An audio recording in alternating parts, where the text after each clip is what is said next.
কক্সবাজারের টেকনাফে অপহৃত ১৯ শ্রমিককে এখনো উদ্ধার করা যায়নি। তারা বন বিভাগের কাজে নিয়োজিত ছিলেন।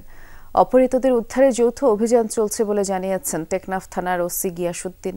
তিনি জানিয়েছেন, অভিযানে বন বিভাগ ও স্থানীয় লোকজন অংশ নিয়েছেন। অপহরণের পর থেকে এখনো কোনো পরিবার পুলিশের কাছে অভিযোগ নিয়ে যায়নি বলেও জানিয়েছেন টেকনাফ থানার ওসি।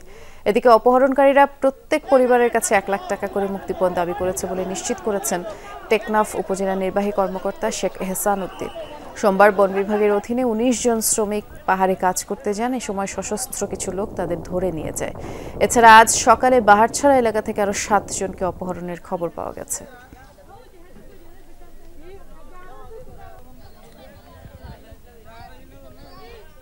এ ব্যাপারে বিস্তারিত জানবো কক্সবাজারে আমাদের সহকর্মী এহসান আল কুতুবির কাছ থেকে। এহসান, শ্রমিকদেরকে কারা অপহরণ করেছে এবং কখন নাগাদ অপহরণ করলো, বিস্তারিত কোনো তথ্য জানা গেল কি?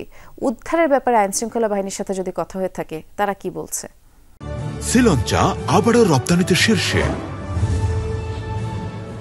বৃষ্টি সকাল থেকে অভিযান শুরু হয়েছে। যৌথ অভিযান র্যাব, পুলিশ, এপিবিএন একসাথেই কাজ করছে। পাশাপাশি বন বিভাগের লোকজন এবং স্থানীয়রা মিলে প্রায় শতাধিক মানুষ একসাথে অভিযান শুরু করেছে। তাদেরকে খুঁজছে চারিদিকে। পাহাড়ের যেসব এলাকা তাদের কাছে সন্দেহজনক মনে হয় সেই সব এলাকাগুলো চিহ্নিত করে তারা সেখানেই অভিযান চালাচ্ছে। গতকালও একইভাবে অভিযান চালিয়েছে। এই যে ১৯ জন শ্রমিক অপহরণ করে নিয়ে গেল, তাদের পরিবারের প্রত্যেকের কাছে ১ লাখ টাকা করে মুক্তিপণ চাচ্ছে অপহরণকারীরা। এই অপহরণকারীরা আসলে সংঘবদ্ধ, দীর্ঘদিন ধরেই এই অপহরণ চক্রটি খুব সক্রিয়। একেবারে পাহাড়ি এলাকায় তারা সবসময় অপহরণের কাজ করে আসছে।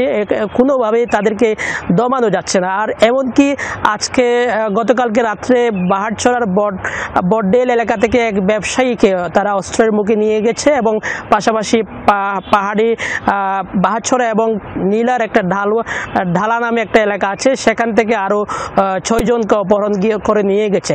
একের পর এক অপহরণের ঘটনা ঘটছে, কিন্তু কোনোভাবেই থামানো যাচ্ছে না। স্থানীয়রা কিন্তু যৌথ বাহিনীর অভিযানের পাশাপাশি সেনা অভিযানের কথাও বলছেন, দাবি জানাচ্ছেন এবং যত দ্রুত সম্ভব অপহরণকারীদের এই চক্রটিকে যাতে দ্রুত গ্রেফতার করা যায় এবং যারা অপহৃত হয়েছেন তাদেরকে যাতে উদ্ধার করে নিয়ে আসা হয়। পাশাপাশি এই অপহরণ চক্র যাতে একেবারে নির্মূল করা যায়, সেজন্য যাতে সরকার জরুরি ভিত্তিতে ব্যবস্থা নেয়, সেটি মূলত স্থানীয়রা দাবি জানিয়েছেন। বৃষ্টি, শুনছিলাম। বিস্তারিত করে জানানোর জন্য ধন্যবাদ এহসান।